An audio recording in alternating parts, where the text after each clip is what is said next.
Number 5 سورۃ المائدہ آیت number 69۔ تفسیر: ان الذین آمنوا، وہ لوگ جو ایمان لائے، والذین ہادوا، اور جو لوگ یہودی ہوئے، والصابئون، اور وہ جو صابی ہوئے۔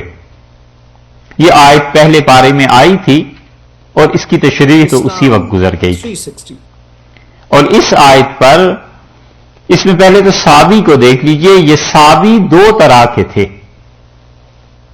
ایک صابی وہ تھے، جساس رازی رحمت اللہ علیہ نے اس تشریح کو لکھا ہے۔ صابیوں کے متعلق کہ یہ کون لوگ تھے، امام ابو یوسف اور امام محمد رحمت اللہ علیہ کا فتویٰ تو یہ ہے کہ جہاں کے بھی صابی ہیں دنیا بھر کے، کسی سے بھی نکاح جائز نہیں اور کسی کا ذبیحہ جائز نہیں۔ انہوں نے تو بات ایسے مکمل کر دی۔ اور امام ابو حنیفہ رحمت اللہ علیہ صابیوں میں فرق کرتے تھے، اور وہ کہتے تھے کہ جو صابی کسکر ایک جگہ تھی اور بتائے عراق میں، فرماتے تھے کہ یہ لوگ حضرت یحییٰ علیہ السلام کو مانتے ہیں، اور عراق تو وطن تھا حضرت کا بھی، امام ابو حنیفہ رحمت اللہ علیہ کا بھی کوفہ، اور وہ کہتے تھے کہ یہ حضرت شیس علیہ السلام کو بھی مانتے ہیں، جو حضرت آدم علیہ السلام کے بیٹے تھے شیس علیہ السلام، ان کو بھی مانتے ہیں، اور یہ بھی مانتے ہیں کہ رسالت بھی ہے اور آسمان سے کتابیں بھی نازل ہوئی ہیں۔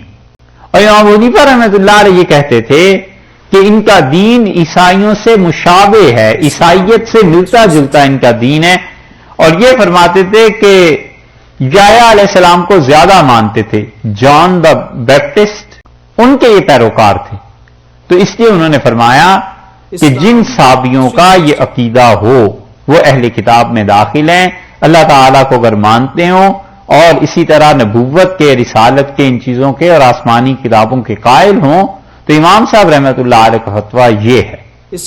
اب بھی دنیا میں اگر کہیں یہ مل جائیں تو یہ لوگ، ان کا ذبیحہ درست ہو جائے گا اور ان کی عورتوں سے نکاح بھی درست ہوگا، بشرطے کہ یہ اس چیز پر اب تک قائم ہوں۔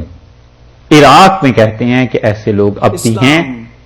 عراق کے سفر میں کوشش کی تھی کہ کسی سے ملاقات ہو، مگر ہوئی نہیں۔ دوسری صابیوں کی قسم وہ تھی جو حران میں رہتے تھے، اور حران وہ زرخیز علاقہ ہے جہاں شیخ الاسلام ابن تیمیہ رحمت اللہ علیہ جیسی ہستی پیدا ہوئی۔ حرانی جو انہیں کہتے ہیں یہ حران کے تھے، اور کرد تھے نا، تو کردوں میں تو بہت بڑے بڑے لوگ پیدا ہوئے ہیں۔ یہ سلطان صلاح الدین ایوبی رحمت اللہ علیہ بھی تو کرد تھے، شیخ بھی کرد تھے رحمت اللہ علیہ۔ تو حران والے جو صابی تھے یہ کسی چیز کو نہیں مانتے تھے، نہ آسمانی کتابوں کو، نہ نبوت کے سلسلے کو، نہ کسی اور چیز کو۔ اس لیے امام ابو یوسف اور امام محمد رحمت اللہ علیہ نے بھی اور امام ابو حنیفہ رحمت اللہ علیہ نے بھی انہیں کافر ہی قرار دیا ہے، ان کا نکاح اور ذبیحہ درست نہیں ہے۔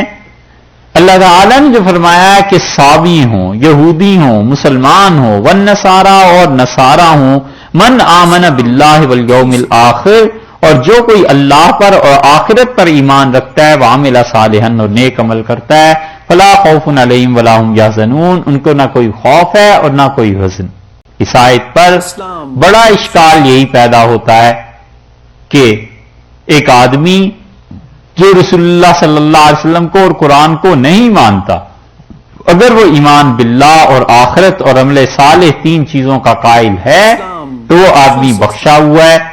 اس اشکال کا تفصیلی جواب یاد ہے پہلے بارے میں ہو گیا تھا، وہاں دے دیا تھا۔ آگے چلتے